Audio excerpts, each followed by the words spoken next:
AM Rathnam presents Pawan Kalyan நடிப்பில் ஜோதி கிருஷ்ணா இயக்கத்தில் Harihara Veeramallu June 12 முதல் உலகமெங்கும். MCR Pure Cotton Club, formals and casual shirts.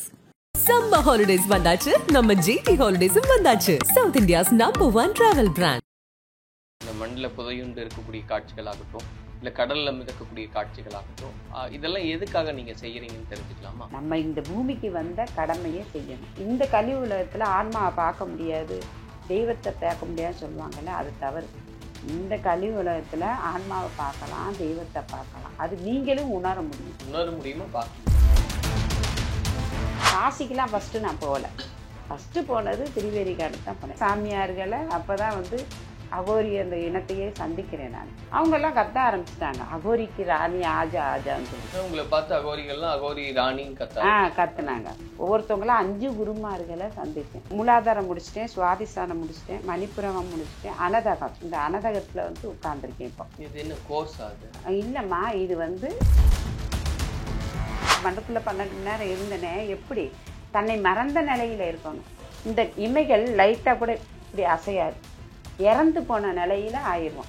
இப்போ நீங்கள் மண்ணில் புதையுண்டு இருந்தது 12 மணி நேரம். 12 மணி நேரம் உட்கார்ந்த நிலையில் இப்படிதான் உட்கார்ந்த நிலையில். 12 மணி நேரம் ஆயிடுச்சுன்னு எப்படி உங்களுக்கு தெரியும்? நம்ம கூப்பிடுவாங்க. அப்போ தண்ணி தெளிக்கும் போதும் அந்த பூ போடும் போதும் நம்மளை தொடுறாங்க இல்லையா, அப்போ அந்த ஒரு வெறும் எலுமிச்சம்பழம் நீங்களே கடையில் வாங்கிட்டு வாங்க, நான் உங்களை சுற்றிடுறேன். அந்த எலுமிச்சம்பழத்தை இப்படி காமிக்கிற, அது எரியும். இப்போ நீங்க அஷ்டமா சக்தி அடைஞ்சிட்டேன்றீங்க, இதுக்கு மேலேயும் சக்தி வேணுமா? சிவகலத்தை வென்றாதான் நான் என்னுடைய ஆன்மாவை பிரிச்சு எடுக்க முடியும். இது நான் ஏன் இந்த தோரணைனா, சிவனுக்கு பிடிச்சதை நான் போட்டிருக்கேன். இதெல்லாம் போட்டாதான் சிவனுக்கு பிடிக்குமா? எனக்கு தான் சிவன் பிடிக்கும். இல்ல, சிவனுக்கு என்ன பிடிக்காம போயிருமா? நீங்க சித்தரா இல்ல அகோரியா? சித்தர்கள் அப்படின்னா நிறைய காடுகள்ல இன்னைக்கும் வாழ்றாங்கன்னு நம்பப்படுது. அவங்க நேரடியா யார் முன்னாடி வர மாட்டாங்க அப்படின்றாங்க. 3 வரையறைக்குள்ளேயுமே நீங்க வரலையே, ஏன்னா நீங்க இருக்கிறது சிட்டிக்குள்ள இருக்கீங்க, சென்னையில. இல்ல இங்க மக்களை பார்க்கத்தான் வருவேன். முக்கால்வாசி காடுகள்லயும் நதிகள்லயும் தான் இருப்பேன். எத்தனையோ பேர் இருக்காங்க, அத்தனை பேருக்கும் என்ன தெரியும், அத்தனை பேருக்கும் தலைவியா போட்டிருக்காங்க எனக்கு. இல்ல இப்ப நீங்க அகோரிகளின் ராணின்னு சொன்னாங்க, சாமிய சொன்னாங்க. இப்பவும் எல்லாத்துக்கும் பெரிய தலைவியா தான் ஆக்கியிருக்காங்க. அப்புறம் மகாமண்டலேஸ்வரி ஆக்கியிருக்காங்க. அர்த்தம் உங்களுடைய வீடியோக்கள் சமீபத்தில் இருக்கக்கூடிய இதெல்லாம் பாக்குறோம். அந்த மண்ணில் புதையுண்டு இருக்கக்கூடிய காட்சிகளாகட்டும், இல்ல கடல்ல மிதக்கக்கூடிய காட்சிகளாகட்டும், இதெல்லாம் எதுக்காக நீங்க செய்யறீங்கன்னு தெரிஞ்சுக்கலாமா? ஆமா, இது எதுக்காக செஞ்சுக்கிறோம் அப்படிங்கிறத காட்டிலும் அப்ப இருந்து இப்ப வரையும் எத்தனையோ சாமியார்கள் வந்திருக்காங்க, எத்தனையோ மகான்கள் வந்திருக்காங்க, சித்தபுருஷமார்கள் வந்திருக்காங்க, யோகிகள் வந்திருக்காங்க, ஞானிகளும் மகான்களும் இருக்காங்க. இப்போ இவங்கெல்லாம் ஏதோ சாப்பிட்டோம் தூங்குவோம் அப்படின்னு இல்லாமல் நம்ம இந்த பூமிக்கு வந்த கடமையை செய்யணும். ஒவ்வொருத்தவங்களும் பிள்ளைய படித்து பெரிய ஆள் ஆகி அந்த பிள்ளைய ஒரு டாக்டர் தொழில் இதெல்லாம் பார்க்குறாங்க இல்லையா, அது மாதிரி என்னுடைய பிறப்பின் ரகசியம் திருவோடு ஏந்தி இறைவனுக்கு தொண்டு செய்யக்கூடிய இதுதான் என்னுடைய ஜாதக ரீதியாக. ஒரு ஜாதகம் மடிஞ்சு போகிற, அதே மாதிரி 3 டைம் நான் செத்து பொழைச்சிருக்கேன். அப்போ அந்த ஒவ்வொரு மரணத்துக்கு அப்புறமும் தான், அதுக்கப்புறம் நான் 30 வயசில் தான் என்னுடைய ஜாதகத்தையே நானே சொந்தமாகவே கணித்தேன். ஒரு வாழ்க்கையை தரக்கூடிய இது ஸ்தானம் சுக்கிரனும் சனி பகவானும் தான் நல்லா இருக்கணும். அந்த குரு கெட்டு போயிட்டாலோ, சுக்கிரன் கெட்டு போயிட்டாலோ, சனி கெட்டு போயிட்டாலோ அவங்களுக்கு ஆயுள் காலமும் முடிஞ்சிடும், வாழ்க்கை காலம் முடிஞ்சிடும். இப்படி பல உள்ள சொல்லிகிட்டே போகலாம் ஜாதகம்னு எடுத்துக்கிட்டால். ஆனால் நீங்கள் ஆன்மீகம்னு எடுத்துக்கிட்டால் இந்த இதில் போகும்போது நான் உண்மையிலேயே எங்கள் அப்பா மிலிட்ரி எக்ஸ் சர்வீஸ்மேன். எங்கள் அப்பாவுக்கு 16 குழந்தைங்க. ஒரு சொந்தக்காரங்க வீட்டுக்கு கூட போக முடியாது, ஏன்னா ஒரு 16 டம்ளர் தண்ணி கொடுக்கணும். தண்ணி கொடுத்தாலே அப்படிங்கும்போது அவங்கெல்லாம் ஒரு வாடகை வீடும் கொடுக்க மாட்டாங்க.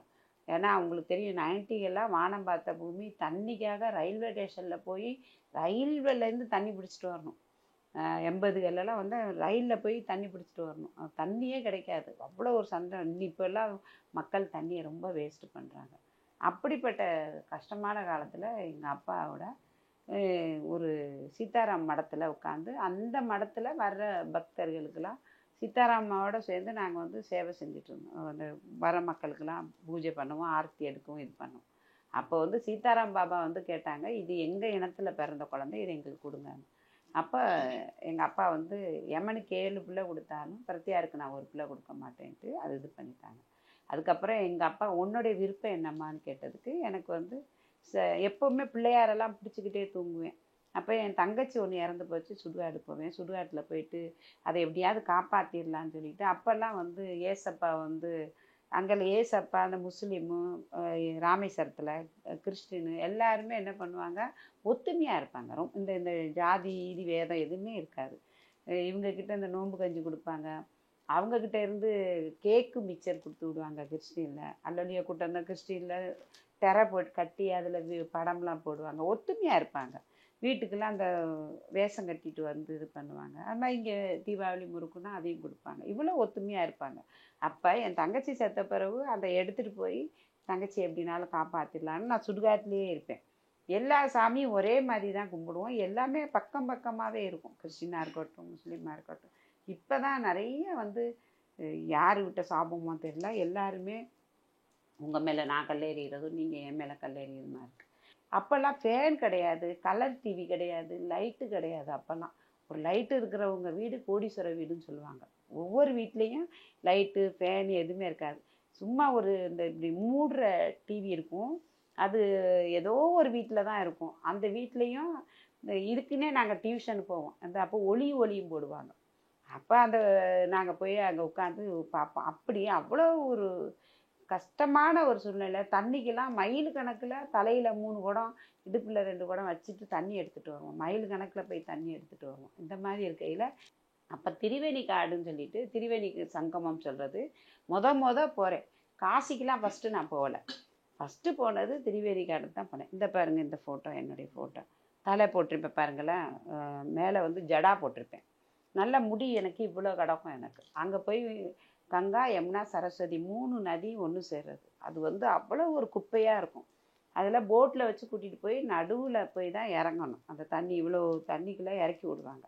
அதில் நம்ம வந்து குளிச்சுட்டு நான் என்ன பண்ணேன், எனக்கு நீ தாம்மா, இனிமேல் எனக்கு எதுவும் வேண்டாம்னு சொல்லிட்டு முடி எடுத்து ஜடா போட்டுட்டு அங்கே குளிச்சுட்டு கரை வர்றேன். போட்டை விட்டு இறங்குறேன். அகோரி பெண்கள் ஆண்கள் இருப்பாங்களா அகோரிகள், அவங்க வந்து துணியெலாம் போட மாட்டாங்க. பெண்கள் வந்து கொஞ்சம் ஒரு மாதிரி அந்த அந்த இதுலேயே கட்டியிருப்பாங்க, அந்த உத்திராட்சை இது அதுலேயே போட்டிருப்பாங்க. ஆனால் அது அந்த இதெல்லாம் அவங்கள பார்த்தா ஒரு அருவருப்புலாம் தெரியாது. ஒரு துணி இல்லாமல் இருக்காங்களே அப்படிங்கிற ஒரு எண்ணமே தெரியாது. அவங்கெல்லாம் கத்த ஆரம்பிச்சிட்டாங்க, அகோரிக்கு ராணி ஆஜா ஆஜான்னு சொல்லிட்டு. அப்போ எனக்கு வந்து அது ஒரு மாதிரி ஒரு பயத்தை தந்துச்சு. போகும்போதும் ஃபஸ்ட்டு சாமியார்களை அப்போ தான் வந்து அகோரி அந்த இனத்தையே சந்திக்கிறேன் நான். அப்போ நான் வந்து அவங்க என்னை கூப்பிட்டு சேர்த்துட்டு அவங்களுக்கு ஏதோ தெரிஞ்சிருக்கு, எனக்கு வந்து தெரியல. இவங்களை பார்க்கவுமே எனக்கு ஒரு அப்போ எல்லாரும் எங்கள் அப்பாவும் சொன்னார், உன்னை பழி கொடுத்துருவாங்க, அதனால பயமாக இருக்கும், அதனால் நீ நம்ம யாரு கூடயாவது போகணும், உனக்கு ஏதாவது பிரச்சனைனா அங்கே உள்ள போலீஸு இவங்கள தான் நீ போய் இது பண்ணணும், மற்றவங்ககிட்ட உதவிலாம் கேட்கக்கூடாதுன்னு எங்கள் அப்பா சொல்லியிருக்காரு. உங்களை பார்த்து அகோரிகள்லாம் அகோரி ராணின்னு கத்துனாங்க. அப்போ கத்தும்போது அவங்களுடைய அங்கேயே அந்த நதியிலேயே நாங்கள் உட்காந்துரும். நைட்டெல்லாம் பூஜை பண்ண யாகம் பண்ண இதெல்லாம் பண்ணிட்டு, யாகம்னா என்ன இங்கே பண்ணுற மாதிரிலாம் பண்ண மாட்டாங்க. நெருப்பு நல்லா இது பண்ணி நெருப்பு அணைய விடாமல் அங்கே உட்காந்து அவங்கவுங்களுக்கு இஷ்ட தேவதை மந்திரங்களெல்லாம் வந்து ஜெபிப்பாங்க. அப்படி நானும் உட்காந்து இது பண்ணேன். அப்புறம் எனக்கு ஒரு அச்சுறுத்தலாக இருந்துச்சு, சரி நம்ம போவோம் அப்படின்னு சொல்லிட்டு அங்கேருந்து காசிக்கு வந்தேன். பகல் பூரா வந்து நைட்டில் கொண்டாந்து இறக்கி விட்டாங்க காசிக்கு. ஒரு 12-1 மணிக்கு இறக்கி விட்டாங்க. அவங்க வந்து இறங்கி அங்கேருந்து காசிக்கு வந்துட்டு அரிக்கிப்பேடின்னு சொல்கிற ஒரு இடத்துக்குல, அர்ச்சனை காட்டுக்கு போகல, நான் அரிக்கிப்பேடிங்கிற இடத்துக்கு வந்துட்டு குளிச்சுட்டு அந்த பார்த்தா எங்கே எனக்கு அப்போ ஆசிரமும் தெரியாது, ஒரு சாமியலும் தெரியாது, எதுவுமே தெரியாது எனக்கு. ஒரே கொசு. அப்போல்லாம் வந்து பார்த்துக்கிறங்க திருடு நடக்கும். சின்ன பேக் வச்சா கூட தூக்கிட்டு போயிடுவாங்க. நைட்டிங்களெல்லாம் எடுத்து திருடிட்டு போயிடுவாங்க. மோசமான டைம் அந்த டைம்.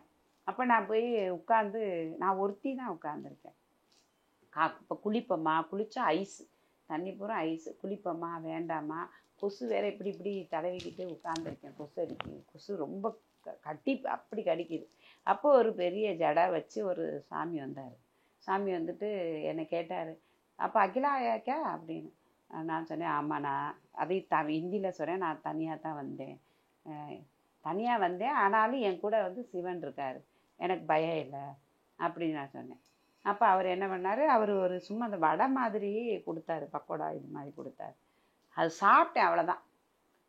என்னதான் நடந்துச்சுன்னு தெரியாது. நல்லா அந்த மாதிரி ஒரு படுத்துட்டேன். காலையில் சூரிய வெளிச்சம் மூஞ்சில் படுது, எல்லாரும் குளிக்கிறாங்க, அந்த தண்ணியெல்லாம் மூஞ்சில் தெறிக்குது. ஏன்னா அந்த அரிக்கிப்பேடி அந்த அதுக்கு அந்த ஓரமாகவே படுத்திருக்கேன் நான். அப்போ தண்ணி தெறிக்கவும் அப்போ முழிச்சு பார்த்துட்டு நான் பயந்து இருந்துச்சேன். என்னென்னா இருந்த காசு இந்த பேக்குக்கெல்லாம் தூக்கிட்டு போயிருப்பாங்களோ, ஏன்னா அப்போ திருடுற நேரம். ஒரு மொபைல் கூட வச்சுருக்கேன். அப்போ இவ்வளோ பெரிய செங்கல் மாதிரி ஃபோனு. எந்த வருஷம் அதெல்லாம்? 90ல் 90க்கு முன்னாடி 80 85 அப்படி வரும். 85ல் செல்ஃபோன் இருந்தது? ஆமாம், செங்கல் மாதிரி இருக்கும். அப்போ காயின் போடுற காசு காயின் போடுவாங்க, அதேமாதிரி செங்கல் மாதிரி இருக்கும் அந்த ஃபோனும். அந்த ஃபோன் இப்போல்லாம் இல்லை. அது 85ல் இவ்வளோ பெருசு செங்கல் மாதிரி அந்த ஃபோனு. அப்போ அந்த காணாமல் போனவர் யாருன்னு எனக்கு இன்னும் தெரியாது. ஆனால் வேற ஒருத்தவங்களா இருந்தால் பொருளை தூக்கியிருப்பாங்க. அப்போ நான் வந்து சிவன் தான் வந்தார் அப்படிங்கிற ஒரு எனக்கு ஒரு இது. அதுக்கப்புறம் வந்து அதுக்கு எதிர்த்தாப்புல வந்துட்டு ஒரு மடம். அந்த மடத்தில் வந்து அவங்களே வந்து சாமிமார்களே வந்து நீங்கள் வாங்க அப்படின்னு சொல்லி என்னை கூப்பிட்டு போனாங்க. என்ன ஒரு விஷயம்னா, ஹிந்தி தெரிய கண்டு எனக்கு இதெல்லாம் கொஞ்சம் சாத்தியமாக போச்சு. ஹிந்தி தெரியலை அப்படின்னா நான் அவ்வளவு தூரம் போக முடியாது. ஹிந்தி எப்படி தெரியும் அப்படின்னா, எங்கள் அப்பா மிலிட்ரி எக்ஸ் சர்வீஸ்மேன். மிலிட்ரியில் இருந்தனால எங்கள் வீட்டில் எல்லாருக்குமே ஹிந்தி எங்கள் அப்பா பேசுவார். இங்கே வர்றவங்களும் ஆஃபீஸர் வர்றவங்கெல்லாம் கூட ஹிந்தியில் தான் பேசுவாங்க. மிலிட்ரி மேன்லாம் வருவாங்க இல்லையா, அவங்க ஹிந்தியில் தான் பேசுவாங்க. அதனால் ஈஸியாக எனக்கு ஹிந்தி தான போல் வந்திருக்கு எனக்கு. அப்போ அந்த தெய்வத்தோட முத கண்டேன். அதுக்கப்புறம் உள்ளே போன பிறகு தான் அதுக்கப்புறம் தான் கண்ட பாபா தெரியும். கண்ட பாபாங்கிறது இந்த அகோரிக்கெல்லாம் வந்து பிணத்து மேலே தவம் இருக்கிறது அதுகளெல்லாம் கற்றுக் கொடுத்தாரு. அப்புறம் கொல்லிமலையில் ஜடையம்மா, இப்படி ஒவ்வொருத்தவங்களாம் என்னுடைய 55 வயசாகுது. ஒவ்வொருத்தவங்களாம் 5 குருமார்களை சந்தித்தேன். அப்புறம் நீங்கள் கேட்டீங்கல்ல, இந்த மண்ணுக்குள்ளே ஏன் இப்படி இருக்கீங்க இதுன்னு. இப்போ நான் இப்படி எல்லாருக்கும் ஒரு அற்புத சக்தி இருக்குது. இப்போ நீங்கள் ஒரு பெண்ணை நேசிக்கிறீங்க, என்ன பண்ணுவீங்க? அந்த பொண்ணுக்கு என்னென்னலாம் பிடிக்குதோ அதை கொண்டு போய் கொடுப்பீங்க, ஃபோன் பண்ணுவீங்க.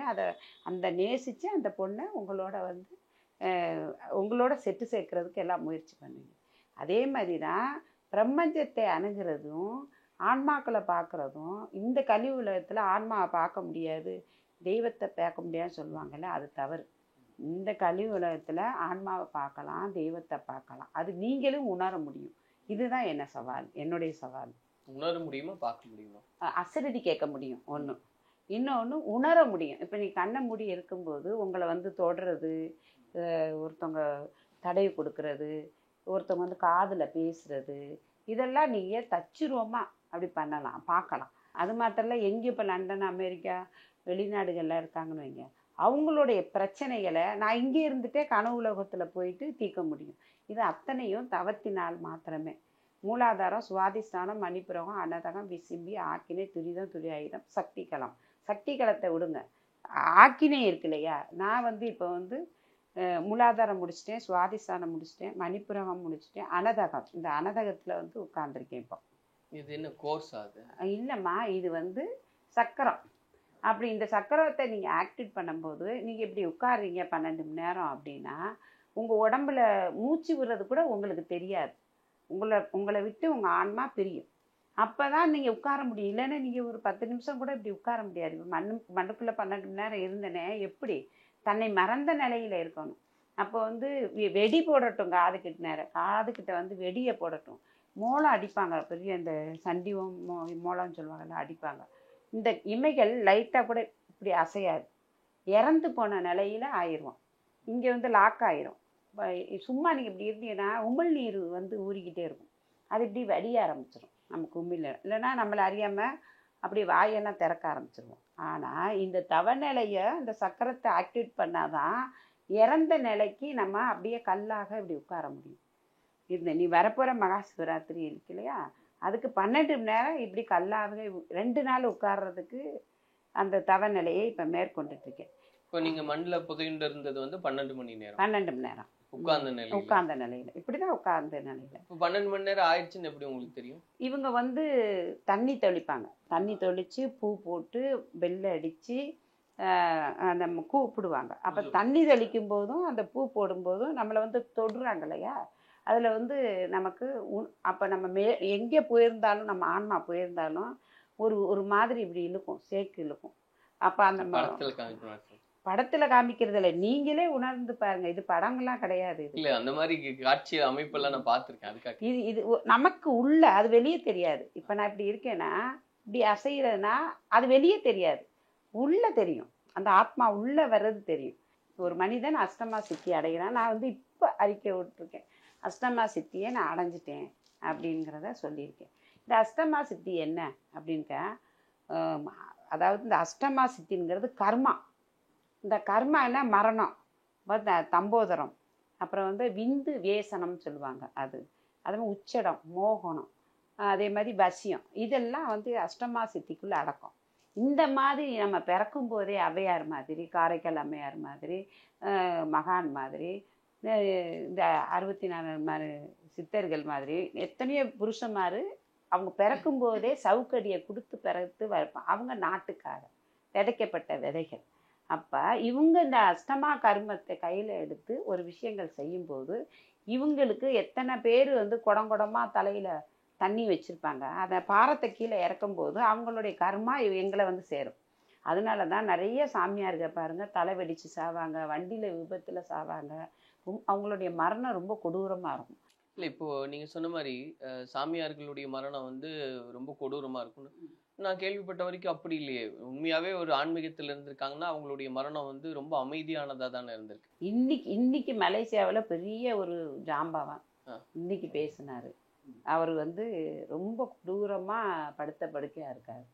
என்கிட்ட பேசினாங்க. நான் கேட்கறது இப்படி கூட நீங்க புரிஞ்சுக்கலாம். இப்போ ராகவேந்திர சுவாமிகள் இருந்தாரு, அவரு சமாதி நிலை அடைஞ்சாரு. நான் என்ன சொன்னேன், வாரியார் சுவாமிகள் என்ன சொன்னேன், இப்ப அது தெரிஞ்சுக்கிட்டு தான் அவங்க சமாதி நிலையில வந்துருவாங்கன்னு சொல்றேன். நம்ம வாழ்வோம், இவ்வளவு இன்னும் வாழ்வோம்னு சொல்லாம அந்த குறிப்பிட்ட நாள் தெரிஞ்சதுக்கு அப்புறம் அவங்க சமாதி நிலைக்கு அவங்களே அவங்களுடைய மரணத்தை தேடி போயிருவாங்க. அகால மரணமா இருக்கும், ரொம்ப கொடுமையானதா இருக்கும். அப்படி இல்லையே, விட்டால் வரும், விடக்கூடாது. இப்போ நீ இப்படி இப்போ நான் சொன்னேன் என்னுடைய ஜாதகம் திருவோடு எண்ணம். நான் இப்போ எப்படி இருக்கேன், தவத்தினால் என்னை வந்து கண்ட்ரோல் பண்ணி என்னை வந்து பார்த்துக்கிட்டேன்.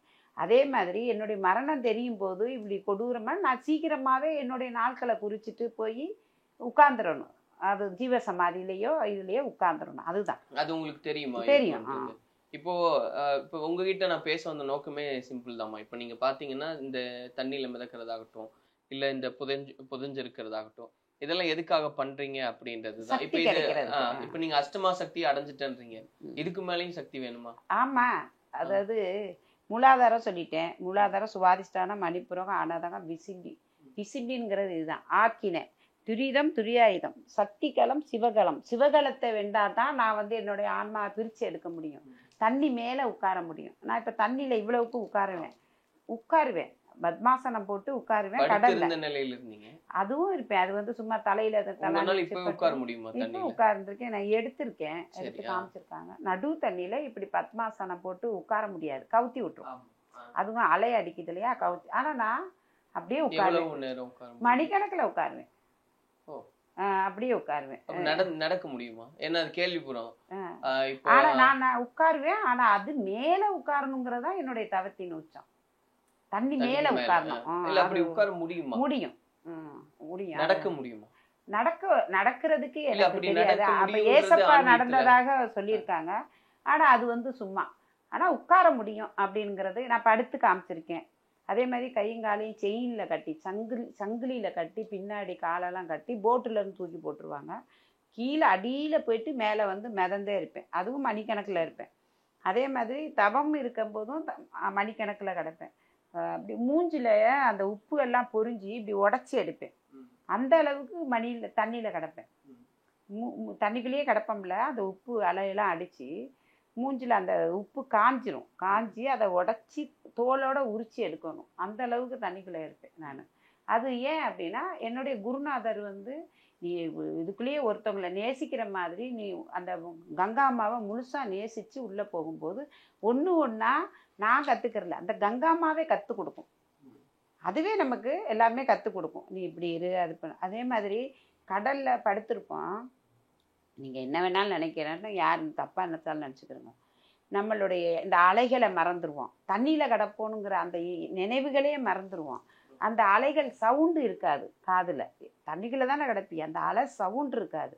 ஆனால் நம்ம இதயத்துடைய துடிப்பு டிக் டிக் டிக்னு மாத்திரம் கேட்கும். நம்ம ஏன்னா கண்களை மூடி அப்படியே இருப்போம்ல தவத்தில், சவுண்டு கேட்கும். அது ஒரு அந்த சவுண்டு ஒரு குறிப்பிட்ட டயத்தில் அந்த சவுண்டு மறந்துடுவோம். தன்னை மறந்த நிலையில் இருக்கிறது தான் இந்த தவ நிலை. இல்லை புரியுதுமா எனக்கு. இப்போ தவம் இருக்கிறதுனா தரையிலே இருந்துட்டு போகலாம், மண்ணுக்குள்ள இருக்கிறது இல்லை தண்ணியில் இருக்கிறது அப்படின்றதெல்லாம் வந்து நீங்கள் கேட்கும்போது அதுக்குன்னு ஒரு காரணம் இருக்குது அப்படின்ற மாதிரி சொல்கிறீங்க. இப்போ உங்களை வந்து எப்படி அடையாளப்படுத்துறீங்க? இப்போ வந்து ஒரு அகோரியா இல்லை, நான் கேட்குறது இப்போ நீங்கள் ஒரு அகோரியா இல்லை வந்து ஒரு சாமியாரா இருக்கீங்களா? நான் சாமியாராவும் இல்லை, அகோரியாவும் இல்லை, கலவையும் கற்று மரன்னு தான் சொல்லியிருக்காங்க. நான் என்னுடைய பிறவி கடன் என்னவா இப்போ உங்களை நீங்கள் சந்திக்கணும்னு இருக்கா, நான் சந்திக்கிறேன். அது மாதிரி இந்த பிரம்மஞ்சம் என்ன கொடுக்குதோ எனக்கு, அதை நான் வந்து அதை தொட்டு போகிறேன். ஏன்னா நம்ம இறுதி காலம் எனக்கு மறைவு வரும்போதும் நான் அதை மரணம் வரும்போது மறுபிறவி வேண்டானுங்கிறது வேண்டிக்கிறேன்.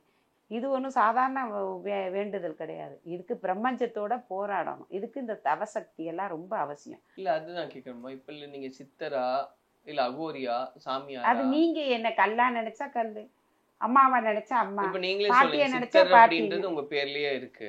அது சித்தருங்கிறது வந்து ஒருத்தவங்க முடியாம கிடக்கிறவங்களை ட்ரீட்மெண்ட் பண்ணி பார்க்கறது தான், சித்த முறையத்தில் பார்க்கறது தான் சித்தருக்கு பேர். காலப்போக்கில் சித்தர்னா மாயாஜாலம் பண்ணுறவங்கங்கிறாங்க. ஆனால் அது தவறு. சித்தருங்கிறது ஒரு நோயாளிகளை குணப்படுத்துறவங்க தான் சித்தர். அது புரிஞ்சுமா? நான் என்ன கேட்குறேன், இப்போ அகோரிகள்னா ஒரு இடத்துல வாழ்றாங்க, அவங்களுக்குன்னு ஒரு வரமுறை இருக்கு. இப்போ சித்தர்கள் அப்படின்னா நிறைய காடுகள்ல இன்னைக்கும் வாழ்றாங்கன்னு நம்பப்படுது. அவங்க நேரடியா யார் முன்னாடி வர மாட்டாங்க அப்படின்றாங்க. இப்போ சாமியார்கள் ஒவ்வொரு கோயில் குளத்துல இருக்காங்க அப்படின்னு பாக்குறோம். இந்த 3 வரையறைக்குள்ளேயுமே நீங்க வரலையே. ஏன்னா நீங்க இருக்கிறது சிட்டிக்குள்ள இருக்கீங்க சென்னையில. இல்லை இங்கே மக்களை பார்க்கத்தான் வருவேன். முக்கால்வாசி காடுகள்லையும் நதிகள்லையும் தான் இருப்பேன். நான் அக்கடாவில் இருக்கேன்ல, அட்டலா அக்கடாவில் இருக்கேன். அதில் திட்டத்தட்ட எத்தனையோ பேர் இருக்காங்க. அகோரிகள் இருக்காங்க, நங்கா பாபா இருக்காங்க, சன்னியாசி பாபா இருக்காங்க, இந்த எத்தனையோ பேர் இருக்காங்க. அத்தனை பேருக்கும் என்ன தெரியும், அத்தனை பேருக்கும் தலைவியாக போட்டிருக்காங்க எனக்கு.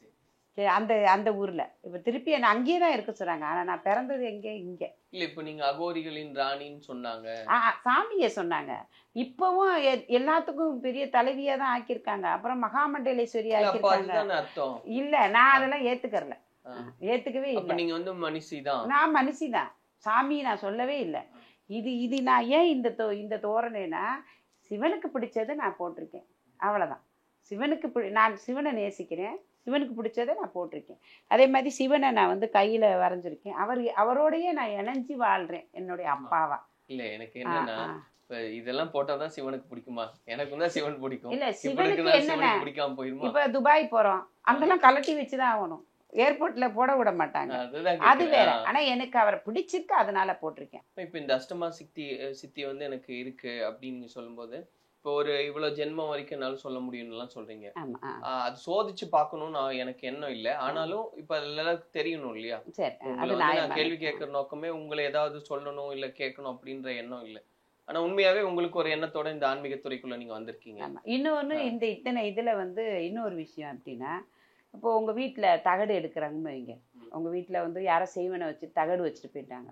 இப்போ நான் வருவேன் உங்கள் வீட்டுக்கு, வந்துட்டு 3 எலுமிச்சம்பழம் உங்களே கடையில் போய் வாங்கிட்டு வர சொல்லுவேன். இப்போ நீங்களே கடையில் வாங்கிட்டு வந்து நீங்களே எரிய சொல்லுவேன். நீங்களே அந்த எரிஞ்ச இடத்துல குழி தோண்டி தந்துடுவேன். நான் அந்த இடத்துல குழி தோண்டுனீங்கன்னாக்கும் அந்த தகடை நான் செக் பண்ணிவிட்டு என்னை கொண்டு போய் இவ்வளோ பெரிய இதில் தகடு எடுத்து கொடுப்பேன். 6-7 தகடு எடுத்து கொடுப்பேன். இவ்வளோ பெரிய இது, அது மறைச்சி வைக்க முடியாது, எதுவும் பண்ண முடியாது, எடுத்து கொடுப்பேன். இது ஒன்று. ஆனால் அது பொய்யான விஷயம், அது வந்து நம்பக்கூடாது மக்களுக்கு. நான் ஆரம்பத்தில் எனக்கு இப்படி குருமார்கள் ஒன்று ஒன்றா கற்றுக் கொடுத்த விஷயம் நான் உங்களுக்கு காட்டித்தரேன். அதெல்லாம் நம்பக்கூடாது, பொய்யான விஷயம். அப்புறம் இன்னொன்று, நீங்களே பொய், அதெல்லாம் பொய்.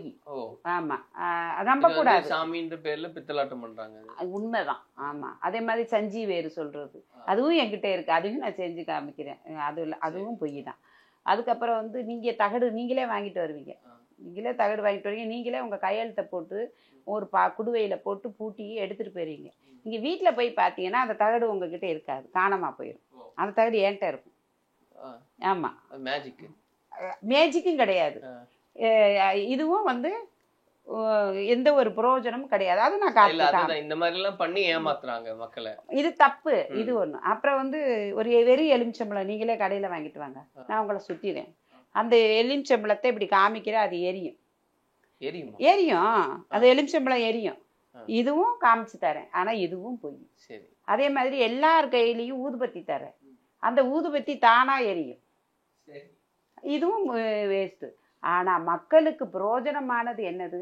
இந்த தவநிலை, தவத்தின் சக்தினால நீங்க இறைவனை பார்க்கறது, உங்களை நீங்களே உணர்றது, அதுதான் உண்மை. ஆனா இந்த உண்மைக்குள்ள நீங்க ஏன் வரமாட்டேங்கிறீங்க? பொய்க்குள்ள ஏன் போறீங்க? ஏன்னா இப்ப சொன்னீங்க இல்லையா, இப்ப இவ்வளவு சொல்றீங்க, இது பூரா நான் ஒரு மக்களுக்கு நான் காட்டினது இல்ல. இல்லம்மா, நான் என்ன சொல்றேன், இது எல்லாமே இப்படிதான் இருக்கு அப்படின்னு சொல்லி இது பொய்யன் உண்மைன்ற மாதிரி நம்ப வைக்கிறதுனால நிறைய பேர் இது நம்ப மாட்டேங்கிறாங்க.